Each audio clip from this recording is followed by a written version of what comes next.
વડીલો, શિક્ષક પણ તેમજ મારા વહાલા વિદ્યાર્થી મિત્રોનું હાર્દિક સ્વાગત છે। અનેકતામાં એકતા એ જ અમારી શાન છે, એટલે જ મારો ભારત દેશ મહાન છે। 15મી ઓગસ્ટ એ આપણો સ્વાતંત્ર્ય દિન છે। સેંકડો વર્ષની અનેક પ્રકારની ગુલામીમાંથી મુક્ત થવાનો પવિત્ર તહેવાર એટલે 15મી ઓગસ્ટ। આ સ્વતંત્રતા અપાવનાર સ્વતંત્ર વીર અને ક્રાંતિકારીઓને અંજલિ આપવાનો દિવસ એટલે 15મી ઓગસ્ટ। 15મી ઓગસ્ટ 1947 સુધી આપણા દેશમાં અંગ્રેજોનું શાસન હતું। અંગ્રેજોએ આપણા દેશને પાયમાલ કરી નાખ્યો હતો।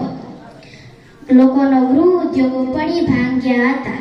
પરિણામે આપણા દેશમાં હજારો કારીગરો બેકાર બન્યા હતા। અંગ્રેજોના જોર જુલમથી પ્રજા ત્રાસી ગઈ હતી। ભારતને અંગ્રેજોની ગુલામીમાંથી મુક્ત કરવા માટે આપણા રાષ્ટ્રીય પિતા ગાંધીજીએ સત્યાગ્રહની લડત શરૂ કરી હતી। એમાં આપણા દેશના લોકોએ પૂરેપૂરો સાથ આપ્યો। ભગતસિંહ, ચંદ્રશેખર આઝાદ, ખુદીરામ જેવા યુવાનો એ આપણા દેશને અંગ્રેજોની ગુલામીમાંથી મુક્ત કરવા હસતા હસતા પોતાના પ્રાણના બલિદાન આપ્યા અને શહીદ થઈ ગયા।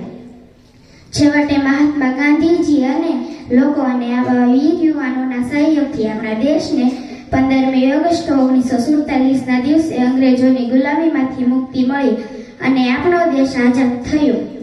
તેથી જ દર વર્ષે આપણે આ દિવસને સ્વાતંત્ર્ય દિન તરીકે ઉજવીએ છીએ।